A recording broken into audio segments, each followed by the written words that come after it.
உங்க குழந்தைங்க எந்த சாதம் கொடுத்தாலும் சாப்பிட மாட்டேங்கிறாங்களா, வெயிட் கெயின் ஆக மாட்டேங்கிறாங்களா, அப்போ கீரை சாதம் ட்ரை பண்ணி பாருங்க. வீக்லி 2 டைம்ஸ் கீரை சாதம் கொடுங்க, நல்ல வெயிட் கெயின் ஆகும்.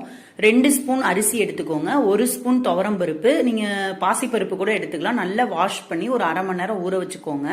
அதுக்கப்புறமே குக்கர்ல வந்து 1 ஸ்பூன் நெய், ஒரு 2 பல்லு சின்ன வெங்காயம், அதுக்கப்புறம் 2 பல்லு பூண்டு இதெல்லாம் போட்டு வதக்கிக்கோங்க. ஆஃப் சைஸ் தக்காளியை கட் பண்ணி போட்டுக்கோங்க.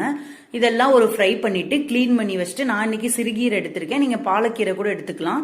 அதை ஒரு வதக்கிக்கோங்க. அதுக்கப்புறம் ஊற வச்ச அரிசியையும் ஒரு கிண்டிக்கோங்க. இப்போ வந்து 1 கப் வாட்டர் ஆட் பண்ணிக்கிறோம்.